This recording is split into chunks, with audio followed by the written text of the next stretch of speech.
मोदी जी ने काम ठीक किया है? आप समर्थन करते हैं? तो एक बार बोले जय श्री राम, जय श्री राम। विपक्ष को दूसरी परेशानी क्या है? दूसरी परेशानी है 1952 में कांग्रेस ने जम्मू कश्मीर में एक धारा 370 लगा दी थी। एक धारा 370 पहले तो इस बात के लिए व्यवस्था करती थी कि शेष भारत के लोग जब जम्मू कश्मीर में जाएंगे तो उनको परमिट लेना पड़ेगा, लेकिन इसके लिए जनसंघ के संस्थापक अध्यक्ष डॉक्टर श्यामा प्रसाद मुखर्जी के नेतृत्व में एक आंदोलन चला और आंदोलन के माध्यम से तय हुआ कि नहीं, एक देश में एक विधान, एक प्रधान और एक निशान ही रहेगा। परमिट सिस्टम हम समाप्त करवाएंगे और परमिट सिस्टम समाप्त करने के लिए डॉक्टर श्यामा प्रसाद मुखर्जी ने अपना बलिदान दिया था। भारतीय जनता पार्टी ने जम्मू कश्मीर के लिए और भारत के नागरिकों को कश्मीर के अंदर किसी प्रकार की आवाजाही में कोई प्रतिबंध न हो, इसके लिए आंदोलन किया। लेकिन कांग्रेस ने एक व्यवस्था वहां और बना दी। अगर बरेली के लोग, शाहजहांपुर के लोग, पीलीभीत के लोग और बदायूं के लोग चाहे, यहां का नौजवान चाहे, वो अच्छा खासा कमा रहा है, उसको लगता है कि नहीं, मुझे यहां के साथ साथ अपना एक मकान श्रीनगर में बनाना है, वैष्णो देवी की यात्रा के लिए जाते हैं तो कटरा में एक धर्मशाला बनाना है, नहीं बना सकता था। भाइयों बहनों, प्रधानमंत्री मोदी जी ने और गृह मंत्री अमित शाह जी ने कश्मीर में धारा 370 को समाप्त करके बरेली, पीलीभीत, बदायूं और शाहजहांपुर के लोगों को भी छूट दे दी है। आप चाहें तो जम्मू कश्मीर के अंदर, आप चाहें तो श्रीनगर या लद्दाख के अंदर अपने लिए जमीन खरीद करके अपना मकान या गेस्ट हाउस या धर्मशाला का निर्माण कर सकते हैं। ये काम अच्छा हुआ है। मैं आपसे पूछना चाहता हूं, जम्मू कश्मीर में धारा 370 समाप्त करके जो ये अधिकार प्रधानमंत्री मोदी जी ने पूरे देश को दिया है, क्या ये अच्छा कार्य हुआ है? आप समर्थन करते हैं? प्रधानमंत्री मोदी जी का अभिनंदन करते हैं? तो मेरे साथ बोलेंगे भारत माता की, भारत माता की। और साथ साथ मैं आज एक मुस्लिम धर्मगुरु का बयान पढ़ रहा था। जम्मू से उनका बयान आया है और उन्होंने कहा कि हम प्रधानमंत्री मोदी जी का अभिनंदन करते हैं कि जम्मू कश्मीर के विकास की प्रक्रिया को उन्होंने धारा 370 को समाप्त करके आगे बढ़ा दिया है। भाइयों बहनों, हमारा यह शरीर है, अगर शरीर का कोई अंग कमजोर हो जाता है तो शरीर पूर्णांग नहीं माना जाता। अगर देश का कोई हिस्सा विकास की प्रक्रिया से वंचित हो जाए, कमजोर हो जाए, तो क्या देश मजबूत हो पाएगा? और यही स्थिति थी। 4 परिवार जम्मू कश्मीर का पूरा बजट हजम कर जाते थे, वहां की जनता को इसका लाभ नहीं मिल पाता था और इसके लिए धारा 370 समाप्त होनी आवश्यक थी। जम्मू कश्मीर के अंदर आतंकवाद और अलगाववाद की जड़ें समाप्त हो सके और पाकिस्तान प्रस्त आतंकवाद को उसकी माद में घुस करके भारत के बहादुर जवान जवाब दे सके, इसके लिए धारा 370 समाप्त होनी आवश्यक थी। और प्रधानमंत्री मोदी जी ने जब यह काम किया तो विपक्ष को यह भी बुरा लग रहा है। उनकी परेशानी वही है और उस खिसियाहट को कि आज भारत तो विकास कर जा रहा है, क्योंकि देश तो वही, संसाधन वही, नेतृत्व बदला तो देश का परसेप्शन भी बदल गया, देश के प्रति दुनिया की निगाहें और नजरें भी बदल गई। भारत ने कोरोना के कालखंड में जितना बेहतर प्रदर्शन किया है, आज दुनिया उसकी सराहना कर रही है और दुनिया ने इस बात को माना है कि प्रधानमंत्री मोदी जी के नेतृत्व में भारत का प्रदर्शन बेहतरीन रहा है। 135 करोड़ की आबादी को सुरक्षित करने का जो कार्य प्रधानमंत्री मोदी जी ने किया है, आज दुनिया उसका अनुसरण करने के लिए मजबूर हुई है।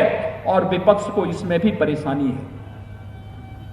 भाइयों बहनों, आप सब जानते हैं कि प्रधानमंत्री मोदी जी ने भी और केंद्रीय कृषि मंत्री जी ने बार बार कहा है कि कृषि संबंधी सुधार के लिए जो कानून भारत सरकार ने बनाए हैं, यह किसानों की जमीनों को किसी को भी कब्जा करने की छूट नहीं देती है।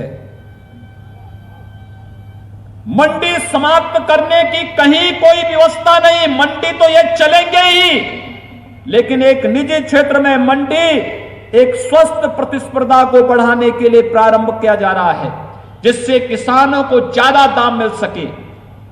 किसान अपनी उपज को मंडी के अलावा अगर कहीं बाहर बेचना चाहेगा, उस पे किसी भी प्रकार का कोई टैक्स नहीं लगेगा। यह गारंटी देने की एक व्यवस्था इसमें की जा रही है। लेकिन भाइयों बहनों, गुमराह करने का प्रयास यह विपक्ष और कुछ चुनिंदा लोग, जिन्हें भारत की प्रगति और किसानों की प्रगति और किसानों की खुशहाली अच्छी नहीं लग रही है, वे लगातार गुमराह करने का कार्य कर रहे हैं। और इसीलिए आज हम सबको आपके पास आने के लिए मजबूर होना पड़ा। ये विरोध करने वाले लोग वही हैं जिन्होंने उत्तर प्रदेश जैसे राज्य में कभी भी किसानों की उपज को नहीं क्रय किया था। मुझे याद है 2017 में जब उत्तर प्रदेश के अंदर मुझे मुख्यमंत्री पद के लिए मेरा चयन हुआ और मुझे कहा गया कि उत्तर प्रदेश के अंदर जाकर के हमें किसानों के लिए कार्य करना है।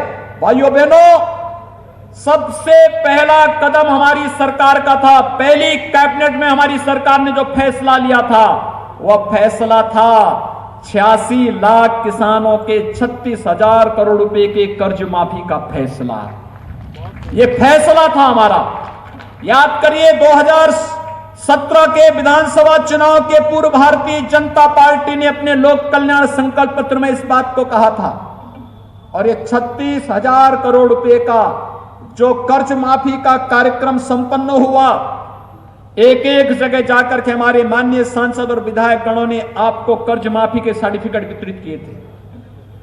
क्योंकि पैसा तो सीधे अकाउंट में किसान का गया या बैंक का कर्जा माफ होकर के सर्टिफिकेट उन्हें उपलब्ध करा दिया गया। लेकिन यह कार्य पूरी मजबूती से करने का कार्य प्रदेश के अंदर संपन्न हुआ। और इसके बाद दूसरा कदम जो उठाया गया वह था प्रदेश के अंदर किसानों की उपज को क्रय करने का। क्रय केंद्र स्थापित किए गए। किसानों को पहले साल विश्वास ही नहीं हो रहा था कि क्या उस समय गेहूं की फसल आ रही थी, क्या गेहूं की फसल सरकार खरीदेगी, न्यूनतम समर्थन मूल्य पे खरीद पाएगी। और भाइयों बहनों, मैं अभिनंदन करूंगा जनप्रतिनिधियों का, किसान बंधुओं का और इस पूरी प्रक्रिया के साथ जुड़े हुए उस पूरे तंत्र का, जिन्होंने पहले साल ही 36 लाख मीट्रिक टन गेहूं का क्रय किया।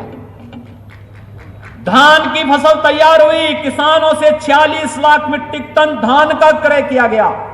अगले वर्ष किसानों को विश्वास हुआ 56 लाख मीट्रिक टन धान गेहूं का क्रय होता है, 52 लाख धान का क्रय होता है। और भाइयों बहनों, अभी धान का क्रय चल रहा है। लेकिन साथ साथ अब तक लगभग 36 लाख मीट्रिक टन धान का क्रय सीधे सीधे क्रय केंद्रों के माध्यम से प्रदेश के अंदर हुआ है। और मैं आपको इस बात के लिए कह सकता हूं, जब तक किसान चाहेगा तब तक प्रदेश के अंदर 4500 से अधिक क्रय केंद्रों के माध्यम से हम किसानों का धान क्रय करने का कार्य करेंगे और एमएसपी का लाभ सीधे किसान के खाते में देने का कार्य भी करेंगे। लेकिन ये किसके कारण? क्योंकि भारत सरकार का संबल है, उनका सपोर्ट है। आप अनुमान करिए, यही प्रदेश है जहां पर चीनी मिलें बंद हो रही थी।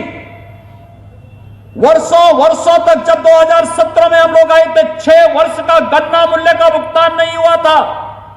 और आज मैं कह सकता हूं 3 वर्ष में, सपा बसपा के 10 वर्ष के कार्यकाल में जितना गन्ना मूल्य का भुगतान नहीं हुआ, अकेले 3-3.5 वर्ष के दौरान 1,12,000 करोड़ रुपए के गन्ना मूल्य का भुगतान किसानों को उनके खाते में सीधे करने का कार्य प्रदेश की हमारी सरकार ने किया है। और ये एक्सपोर्ट सब्सिडी का पैसा जैसे ही आएगा, एक किसान के खाते में सीधे जाएगा तो भाइयों बहनों 1,15,000 करोड़ रुपए के गन्ना मूल्य का भुगतान अकेले उत्तर प्रदेश के अंदर हो चुका होगा।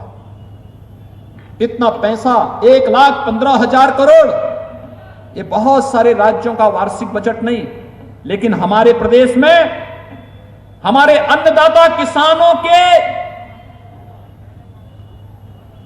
गन्ना मूल्य का भुगतान किसान इस रूप सरकार इस रूप में कर रही है। जो लोग किसानों की बात कर रहे हैं, मैं पूछना चाहता हूं उनसे, प्रदेश के अंदर किसानों के सबसे बड़े मसीहा के रूप में चौधरी चरण सिंह जी थे, लेकिन चौधरी चरण सिंह जी के स्वयं की कर्मभूमि की चीनी मिल रमाला चीनी मिल 30 वर्षों से मांग हो रही थी, उसके विस्तारीकरण और नवीनीकरण की कोई सरकार नहीं कर पाई। जब 2017 में हमारी सरकार आई, हमारी सरकार ने ही रमाला चीनी मिल के नवीनीकरण और विस्तारीकरण के कार्य को पूरा करते हुए विगत वर्ष रमाला में मैं स्वयं गया था और रमाला में चीनी मिल के विस्तारीकरण के। तो इस वक्त योगी आदित्यनाथ बरेली में 20,000 किसानों को संबोधित कर रहे हैं और बता रहे हैं कि कृषि कानून किस तरह से किसानों के लिए फायदेमंद है। नमस्कार, मैं हूं मानक गुप्ता। अगर आपको हमारा ये वीडियो पसंद आया हो तो इसे लाइक और शेयर जरूर करें और हां, हमें सब्सक्राइब और फॉलो करना ना भूलें ताकि आप देश और दुनिया की कोई खबर मिस ना करें। तो जुड़े रहिए हमारे साथ और देखते रहिए News 24।